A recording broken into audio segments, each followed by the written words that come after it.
नमस्कार शेतकरी मित्रांनो, रॉयल शेतकरी यूट्यूब चॅनलमध्ये आपलं सर्वांचं स्वागत. कांदा उत्पादक शेतकऱ्यांसाठी मोठी आनंदाची बातमी. चॅनलवर नवीन असाल तर चॅनलला सबस्क्राईब करा, व्हिडिओला लाईक करा. चला तर मग व्हिडिओ पाहूया.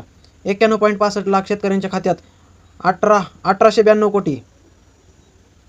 शेतकऱ्यांच्या आर्थिक स्थैर्यासाठी सुरू करण्यात आलेल्या नमो शेतकरी महासन्मान किसान योजनेचा 7वा हप्ता मुख्यमंत्री देवेंद्र फडणवीस यांच्या हप्ते मंगळवारी वितरित करण्यात आला. राज्यातील 91.65,156 शेतकऱ्यांच्या बँक खात्यात एकूण 1892.61 कोटी रुपये जमा झाले.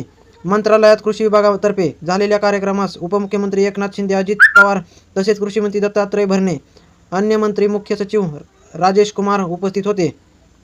प्रधानमंत्री किसान सन्मान निधी योजनेच्या धर्तीवर राज्य शासनाने ही योजना सुरू केली. 7व्या हप्त्यामध्ये एप्रिल 2025 ते जुलै 2025 या महिन्याचे अनुदान देण्यात आले. ज्याचा प्रधानमंत्री किसान सन्मान निधी योजनेत समावेश आहे. त्या सर्वांना राज्याच्या नमो शेतकरी महासन्मान निधी योजनेचा लाभ मिळाला आहे. वीज बिलाची चिंता सोडा, पिकांना भरपूर पाणी द्या. उपसा योजनांच्या वीज सवलतीस 2 वर्ष मुदतवाढ. शेतकऱ्यांसाठी अतिउच्च दाब, उच्च दाब आणि लघु दाब उपसा जलसिंचन योजनेसाठीच्या वीज दर सवलत योजनेस 2 वर्ष मुदतवाढ देण्याचा निर्णय राज्य मंत्रिमंडळाच्या बैठकीत मंगळवारी घेण्यात आला. त्याचा लाभ 1789 उपसा सिंचन योजनेसाठी होणार असून या सवलत योजनेसाठी सरकार 2 वर्षात 1,758 कोटी रुपयांचा आर्थिक भार उचलणार आहे. या वीज दर सवलत योजनेमुळे शेतकऱ्यांना पिकांसाठी पाणी उपलब्ध करणे सुलभ झाले आहे आणि योजनेच्या खर्चात मोठी बचत होणार आहे. यातून कृषी उत्पन्न वाढण्यासही मदत होणार आहे. ही वीज दर सवलत योजना शेतकऱ्याचे जीवनमान उंचावण्यात आणि त्यांच्या कृषी उत्पन्नात वाढ करण्यात सहाय्यभूत ठरली आहे. त्यामुळेच या कल्याणकारी योजनेस 31 मार्च 2027 पर्यंत मुदतवाढ देण्याचा निर्णय घेण्यात आला.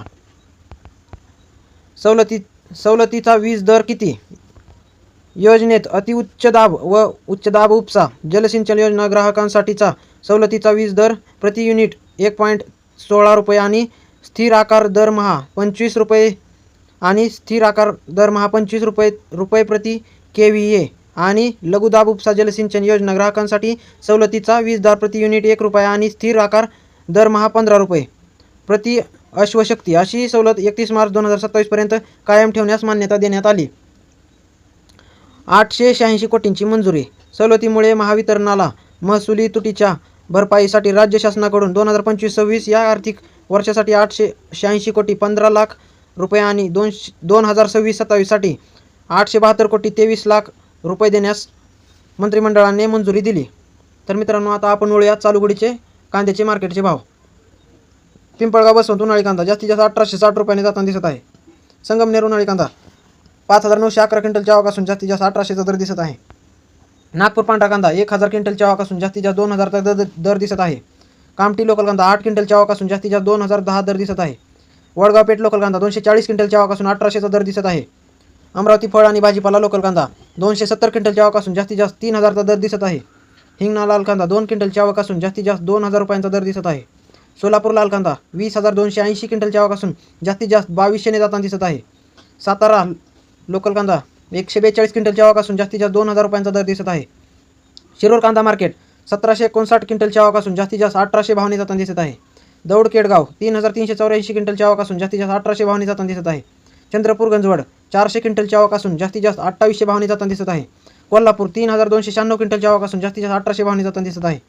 तर मित्रांनो, हे झाले चालू घडीचे सर्व कांद्याचे भाव. व्हिडिओ आवडल्यास लाईक, शेअर, सबस्क्राईब नक्की करा. धन्यवाद.